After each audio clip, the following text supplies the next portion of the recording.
Hey guys, Will here. So we're in the process of installing a D-Box full motion system onto the Boosted Media rig at the moment. I thought while we had the rig kind of apart and in pieces, it'd be a good opportunity to take you on a bit of a tour of the cockpit specifically. So obviously we've done videos before where we've looked at the triple 65-inch 4K screens.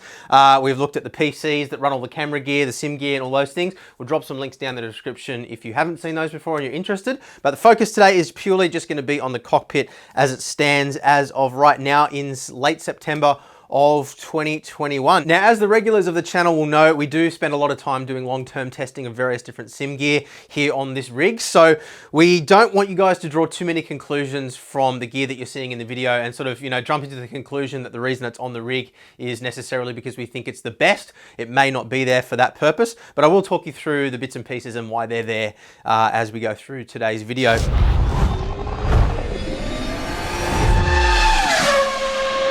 So let's start off from the bottom and work our way up, I guess is probably the most sensible way to do it. So we've got the D-Box 4250i Generation 3 motion platform. 1.5 inches of travel on these. Now I haven't driven with this system yet. I'm literally recording this video as we're in the process of recording another video installing the D-Box system onto the rig, which is the reason why we've got everything apart in the first place. Very, very high expectations for this system. I'm a little bit nervous about the integration into the triple screens. In previous videos, you would have seen we had the Next Level Racing Motion Platform V3, as well as the Traction Plus system sitting underneath all of this. So we managed to come up with a system with using a track IR to basically compensate for the motion so that the screens didn't have to be a part of the rig. Obviously, big 65-inch screens like this are far too heavy to have sitting as part of the rig. So I'm a little bit anxious about how we're going to be able to integrate that in with the D-Box. That's going to be a problem for either this afternoon or tomorrow, we'll see. But yeah, really excited to see how this goes, and we'll of course do a full review of that once we've got a little bit more experience with it. There's a lot to unpack, and yeah, I really want to get my head around everything and really get some experience under my belt before I say too much about it. So from that, obviously, we move up to the cockpit itself, which is a SIMLAB's P1X cockpit. This is the first aluminium profile cockpit that I built, and still extremely happy with it. We haven't had to pull it apart and tighten anything up over the time that we've had it at all. Obviously, we've pulled bits and pieces off it as we go, and added a lot of appendages as well, like this little bit here, which you can see is just for mounting a handbrake whenever we need to do that. But yeah, look, we've never had any problems with anything working its way loose, creaking, groaning, falling apart, nothing. It's been absolutely rock solid since day one. And it does cop quite a lot of abuse with, pulling things off it, on it. And yeah, it's really has stood the test of time so far. I built this back in February of 2020. So it's over 18 months old now. And yeah, it's held up absolutely brilliantly. If you can see in here, this is a part of the D-Box system as well. So this is like a little plate with the two control modules bolted underneath, and we decided this was the best place to put it for now because we didn't want it to block off the pedal area, and we also didn't want to mount it under the seat just in case we end up putting the Motion Platform V3 back in there again. Normally you would mount this underneath from the underside and the control modules would be sitting under the seat where they're out of the way, but that's the reason for that. And yeah, then we move up into the pedal area. So let's come up the front here. At the moment we've got the HEUSINKVELD Ultimate Plus pedals on, which we reviewed probably about 3 or 4 weeks ago now. Look, the reason I've left these on the rig for now is for 2 reasons. Really, I'm wanting to do some long-term testing with them. One of the things I mentioned in the review video is I really felt like they were a really refined product. I felt like they'd kind of taken all the feedback from the customers that they've had for the last 7 or 8 years since the Ultimates originally released. And yeah, really just wanted to test these pedals long term to see whether they did develop any problems. One of the things we've seen on my old Ultimates was some elastomer failure. Some of the elastomers blew out, and that is quite a common fault. We've seen that happen on quite a few load cell pedals that we've tested on the channel, as well as hydraulic pedals for that matter. But yeah, look, to be honest with you guys, as well as the long-term testing, I'm just absolutely loving these pedals at the moment. I'm feeling like they're a really good balance between getting that really high-end performance, feeling all the things you need to feel with threshold braking. And yeah, we just haven't had any reliability issues whatsoever. And obviously, as I'm starting to record a little bit more racing content and, starting to sort of try to focus on that and my driving a little bit more, having something that's reliable and dependable is really important. So yeah, at the moment, I don't feel any reason to take these off the rig. We do have a couple of other pedal sets here, which we will be reviewing over the coming months. I'm really excited to be testing out the SimTag D-Box collaborative force feedback pedals as well. They're coming very soon, as well as the acetate FANATEC SimSports pedals, which we did an interview with Andre from FANATEC a couple of weeks ago. So yeah, lots of things to test out, but I'm really happy with these pedals at the moment. So much so I haven't really felt the need to switch it back to some of the other hydraulic pedals, which are far more expensive, which I do have here in the studio. Just really happy with them. So that is sitting on the HEUSINKVELD pedal plate, as well as their mounting arms. Now we did, when we reviewed it, talk about the little tiny bit of flex that this introduces. Haven't found it to be enough of a problem that I've had the time to sort of do anything about it at this stage.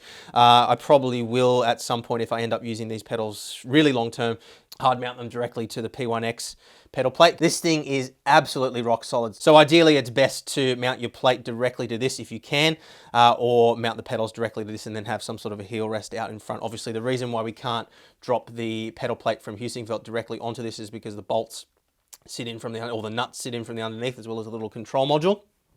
But yeah, that is the pedals.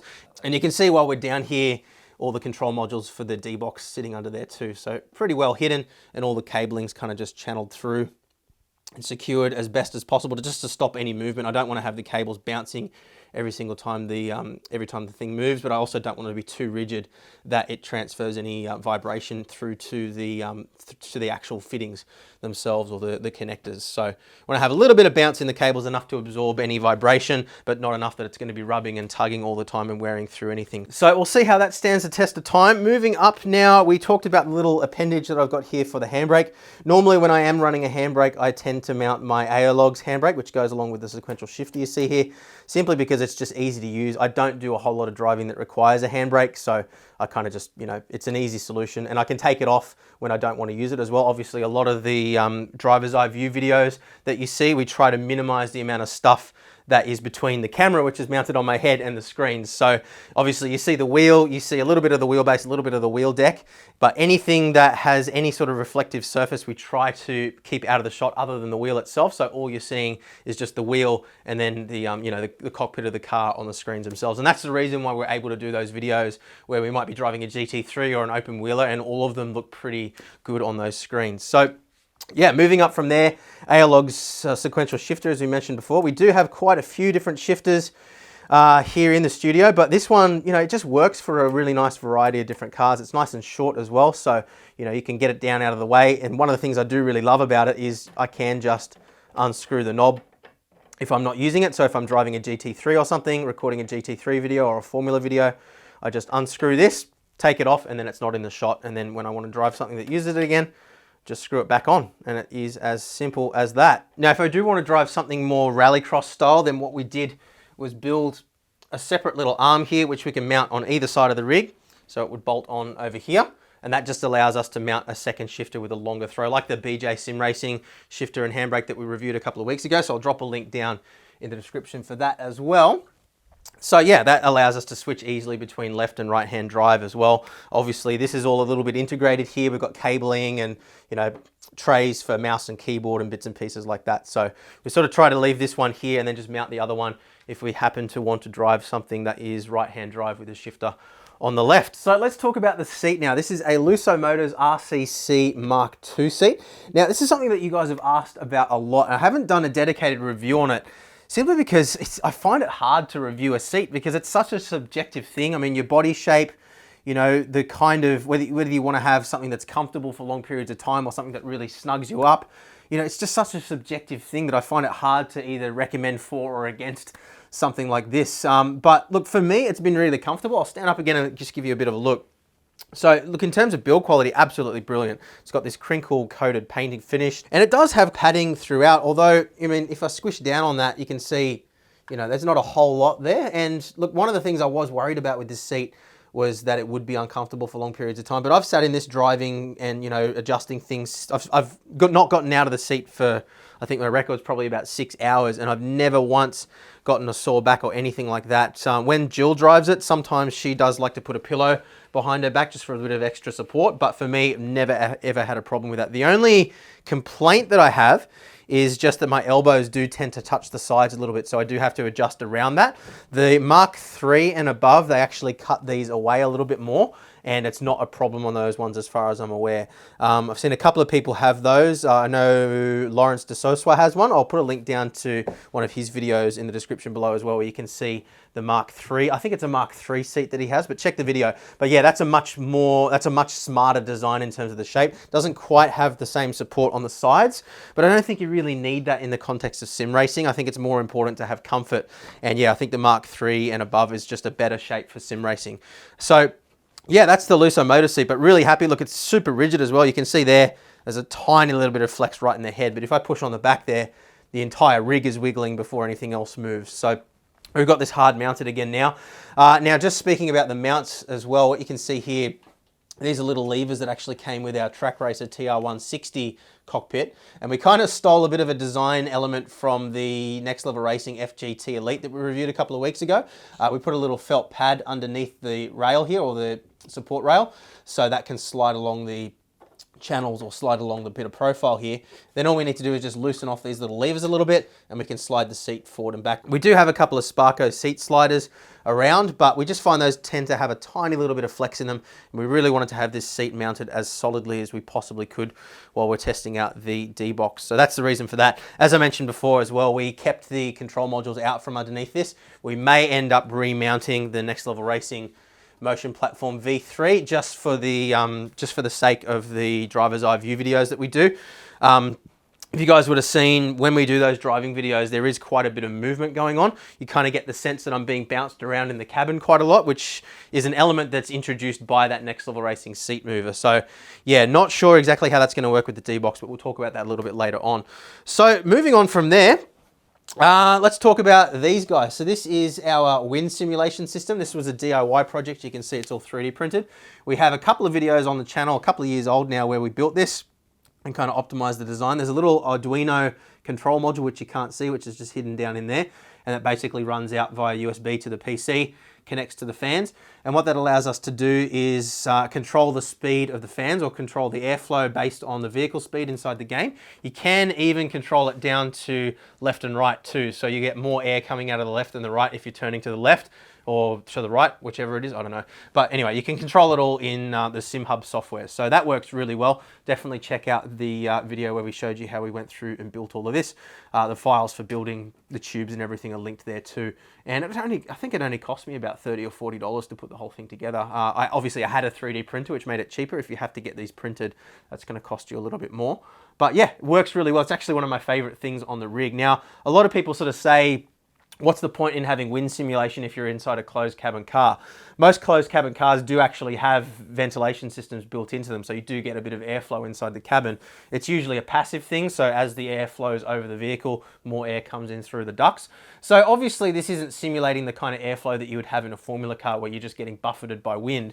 But what it does do is having that little bit of airflow that changes relative to the wind speed, it does kind of trick your brain into a deeper level of immersion. And I was actually surprised. I kind of thought it was going to be a gimmick. I saw a couple of people that had done similar things and decided to try it for myself. And honestly, I was really surprised to the point where, along with the butt kicker, which we actually don't have on the rig right now, this is actually one of my favorite things on the rig. Now, just speaking on the subject of butt kicker, you'll see we don't have the butt kicker on here at the moment. The reason for that is simply because I want to test out the road vibration and all those sensations that you get from the D-Box specifically. So we haven't installed that back on the rig now.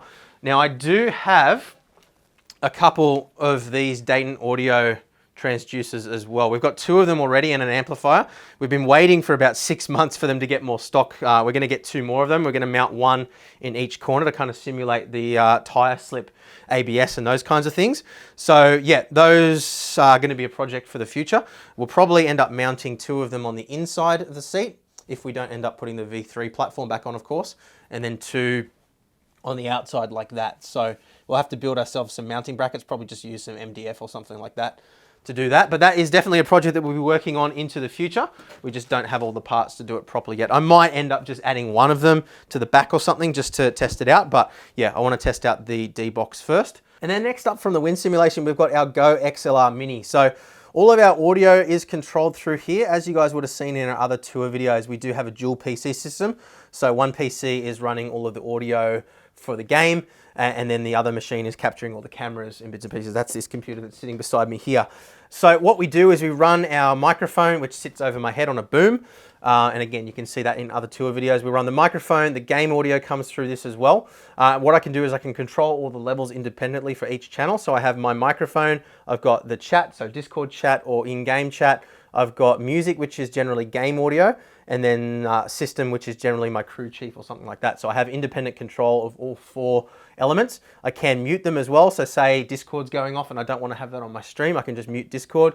I can hit my swear button as well if I want to bleep something out, or I can mute my microphone from here too. So basic functionality, but it really does do a very good job of what it does. All RGB controllable as well. Now there is a non-mini version too, which has a whole bunch of extra features, just not stuff that we really needed for the context of what we were doing. But what we do is we take the line level output from this, and then we run that into our capture PC. So everything that's coming out of this box to my headphones also comes out of the line out and into our capture machine. That's how we capture the audio. So we have the audio running on the Sim PC, comes out into the capture PC as well as my headphones. So, and then we just got a headphone jack which comes out here, which runs in there. So one thing I would love to see on this, I'm not sure whether they're planning on adding it later, is a integrated Bluetooth module so you could run wireless headphones. That is one thing I don't like about it, having to be tethered all the time. You could, of course, add just a little headphone 3.5mm jack Bluetooth dongle or something like that if you wanted to. It's just not something that I've got around to doing, but yeah, this works really, really well. And then next up we have our Razer Kaio webcam, which is just used as a pedal camera. And this is quite cool because it has a little ring light integrated as well. But look, to be honest with you guys, I haven't been super thrilled with this webcam, simply just from a workflow perspective. The quality's okay. You know, the ring light does work really well, which is the reason I bought it. But yeah, just find that every time I boot up the PC, it loses its settings. So I have to go back in and adjust the color balance. I have to adjust the brightness, the contrast, the gain, all those things. And it's just another thing in the massive checklist of stuff we need to do to get the system up and running that is unnecessary. So yeah, I'd have a hard time recommending it. Another thing it tends to do is when you boot up your PC, it wants to do some firmware update or wants to install its own software. It's just, it's an invasive piece of equipment. It's not something that just fits in nicely to the workflow. So yeah, definitely wouldn't recommend the Razer Kaio webcam. I think there's probably better options out there, although I haven't tested any others, so I can't really say.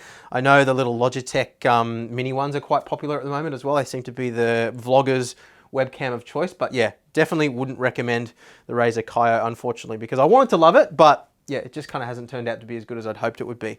So next up we have one of our Stream Decks. This is the original size Stream Deck, so it's 1, 2, 3 by 1, 2, 3, 4, 5 buttons, and we do have a dedicated video to this on the channel as well. But if you're not sure what this is, essentially it's an array of buttons, mechanical buttons that you can push, or tactile buttons.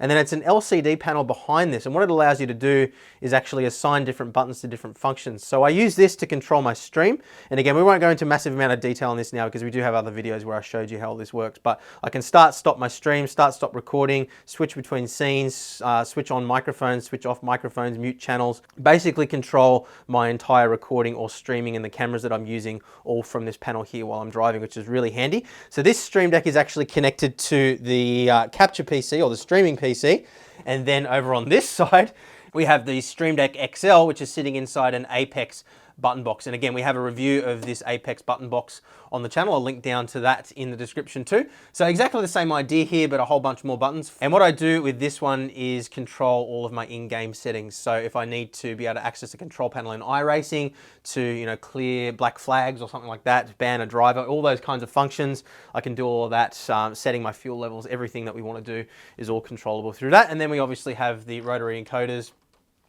and our push buttons here too. So yeah, nice carbon fiber front on this, and yeah, really happy with it. We dropped this down quite low just to keep it out of the shot because we don't want it to sort of, you know, sit in front of the physical cabin of the car, which is being displayed on the screens in front of us. So that's the reason why that's sitting so low. Now, regulars to the channel may notice we've also taken the Race Logic box off that. We used to have a little Race Logic box, an actual genuine Race Logic one, not a clone or a knockoff sitting on top of that. Now, we've taken the Race Logic box off temporarily just because I wanted to reduce the amount of clutter that was on here. I was doing a lot of Formula style driving recently, as well as GT3, and a lot of the GT3 cars, particularly in ACC, already have the Race Logic box displayed on the physical physical screens in front of us. So I just didn't want to have it there and kind of make it look a bit funny. So that's the reason why that's not on there at the moment. We have had a few issues in terms of stability and game crashes, things like that when we are running that box too. So I tend not to use it a whole lot when it is on the rig. They are improving the software over time, and we actually do have to download another update and test that out in a couple of weeks' time. But yeah, that's the reason why that's not on there, in case you were wondering.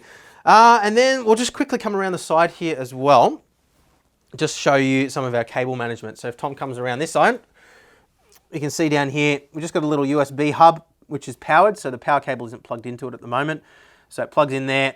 And then we've got 1, 2, 3, 4, 5, 6, 7, 8, 9, 10 ports. And this is just where we connect all of our peripherals that are on the rig. So what I do is I run the wheelbase and the motion platform directly back to the PC. So it's got a direct connection, and all the other little bits and pieces like pedals, WinSim, you know, button boxes, displays, shifters, all those bits and pieces are all run through the hub. So we've got a couple of spare ports here. It does fill up quite quickly. Obviously the mouse plugs in there too. We do have a wireless keyboard, which isn't here at the moment. That runs via Bluetooth straight back to the Sim PC as well. And yeah, oh, in case you're wondering, with the button box as well, that's mounted with a SIMLAB button box mount, and that can swivel like so as well, and tilt too. So if we want to tilt it up a little bit more, we can do so. And that brings us up to the wheel deck. So we have at the moment sitting on here at least a Asher Racing F64 USB V2. They just recently announced the V3 at the ADAC conference, which is adding, well, actually I shouldn't say adding, because from what I can see, it removes the rotary encoders that we had here and puts a couple of little, I guess they call them thumb encoders, but when you're holding the wheel, it's not really a thumb encoder. I think it's probably more of a pinky encoder, but I haven't tested one out yet, so I can't really comment on the V3. But yeah, one of the things that I did miss with this particular wheel was not having thumb encoders. So really glad to see that they've added those on the V3. Really love this wheel. It's on here at the moment simply because I'm driving a lot of GT3s at the moment, but we do have a very large selection of different wheels, which we actually did a video a couple of weeks ago taking you through every single wheel that we have here in the studio. So definitely check that out. I'll link that down in the description. You can see on here as well the HRS Zero Play Quick Release. We do have a dedicated review for that as well, and this works really well. All we do is we just pop it, wheel comes off, wheel goes in, click it on, and you're good to go. And there's absolutely, as the name would suggest, zero play or zero flex in that whatsoever. Obviously, depending on the wheel you have mounted, some wheels may have a little bit of flex where it physically bolts to the wheel itself, but in terms of the quick release mechanism, absolutely no flex at all. And then that is all running off our SIMUCUBE 2 Ultimate wheelbase. Again, we do have dedicated reviews as well as comparisons between this, the Pro, the Sport, the DD1, the DD2, the VRS Direct Force Pro, the SimMagic Alpha as well we've tested, CSL DD2, we do have all of those here in the studio, so we do switch between them quite often, but obviously the SIMUCUBE 2 Ultimate is pretty much the bee's knees when it comes to wheelbases at this point in time. So yeah, I absolutely love this wheelbase, but I do think it's overkill for most people. I think probably the SIMUCUBE 2 Pro is the sweet spot in the range. There is a little bit of a noticeable difference in the slew rate or the response time between the Pro and the Sport. This has a faster slew rate again from memory. I can't remember off the top of my head. We did do a comparison video where we went through the specs of all three. But yeah, look, I don't feel a huge amount of difference between the Ultimate and the Pro, whereas I did feel a more significant difference between the Sport and the Pro. So yeah, that's my take on that. And then we're running a SimCore aluminium mount here as well. We did previously run, and one of the things I've called out on the channel, which was one of my favorite things on the rig, is, and you can see it's a little bit dusty here because it's not been on the rig for a while. This is the SimCore UM1 ALM mount, or aluminium. And this actually is a little bit more sturdy than the one that we're running on there at the moment. That does have a tiny little bit of flex in it, not enough to bother me when I'm driving, whereas this one was genuinely zero flex. And this is honestly the only wheel deck I've ever tested here on the channel that doesn't have, it genuinely has absolutely no flex in it whatsoever. The reason I've taken that off and switched over to this one is quite simply because, again, I wanted to minimize the amount of clutter that was sitting in front of the screens to give you guys the most immersive experience when you're watching the videos. So what you can see this has allowed us to do is drop things a little bit lower and kind of have the wheelbase sitting up on top of the deck rather than mounted from the sides. You can imagine when we're running this one, this is kind of sitting in, so it raises up these bits of profile and it tends to block the screen a little bit more. So that was purely, I bought that simply just to make the video quality better. That was the only reason I had it. I actually prefer the UM1 ALN, but yeah, this one just works a little bit better for video creation. But both of them are fantastic mounts. You can see we've got some adjustment here as well, so we can adjust the pitch. And you can also use this for a DD1, DD2 and a CSL DD. So all you need to do is just have the side mount brackets for those wheelbases, and then these bolt directly onto it. So yeah, really easy to change between wheelbases, no problems whatsoever. And yeah, I think that is pretty much everything on the rig. So yeah, that's as it stands of late September 2021. We're going to test out the D-Box over the next couple of weeks, see how that all goes, see how we can integrate that in with the rig. We may end up putting the Next Level Racing Motion Platform V3 seat mover back on just to make the videos a little bit more dynamic, but it really is just going to come down to how we find we're able to integrate the D-Box into the system. But yeah, really looking forward to testing that out. And I think that pretty much covers everything. So if you have any questions at all, as always, let us know in the comments. We will put links to a lot of the stuff that we've discussed in the video as well down in the description. Some of those will be affiliate links too. So if you want to pick up any of the gear you've seen and you find these videos useful, that does go a long way to helping out the channel at no additional cost to you. So thank you very much for the support there. Speaking of thanks, we also have a brand new thanks button sitting down below the video too, which you can press to send a small little donation our way as well, which does help out with keeping all these videos coming. So thank you very much for the support there. But as always, the best support is to watch and share these videos. Hit the like button and make sure you're subscribed if you aren't already. So thank you very much for watching, guys, and we'll see you again soon. We've got a whole lot of stuff coming up with testing of the D-Box. We're going to do our full review of that as well. We've got some pedal reviews coming up, a new wheel review coming up as well. We've got all sorts of things in the pipeline. So stick around and yeah, see you guys soon. Bye.